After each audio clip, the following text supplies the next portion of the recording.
Hi, my name is Kayla Jones, and my topic is managing pain and addiction in patients addicted to opioids.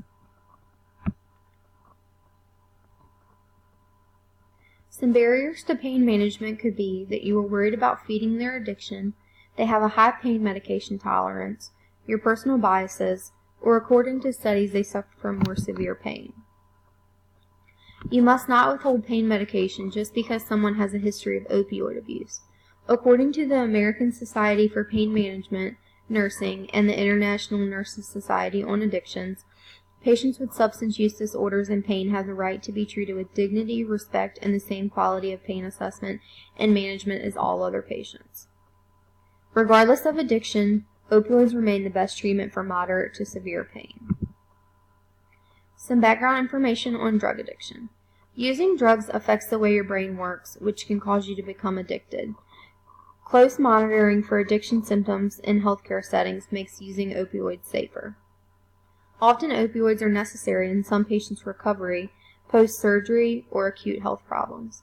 Some commonly used opioids are oxycodone, hydrocodone, morphine, hydromorphone, fentanyl, codeine, methadone, oxymorphone, Dilaudid, tramadol, and buprenorphine.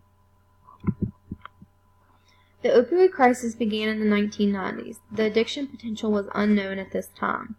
In 2017, a public health emergency was issued after 42,000 deaths were caused by opioid overdoses in 2016. Since then, increasing resources have become available, such as naloxone.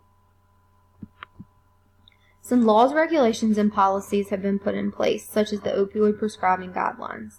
It says that for acute pain, opioids should only be prescribed for 7 days, and for post-surgery, it should be prescribed for no more than 14 days.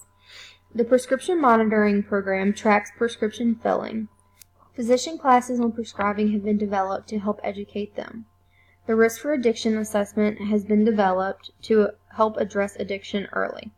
Medication-assisted treatment, which is a combination of medication and behavioral therapy. It is given at a low dose and tapered. I think that there should be mandatory education for healthcare professionals on using opioids. You should stay updated on issues surrounding pain management.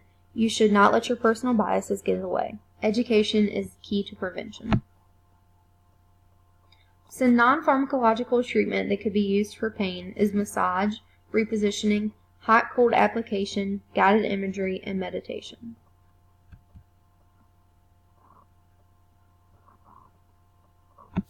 In conclusion, using opioids the right way is very beneficial in treating pain. It is important as a future nurse that I educate myself and my patients on opioids and how to properly use them. Thank you.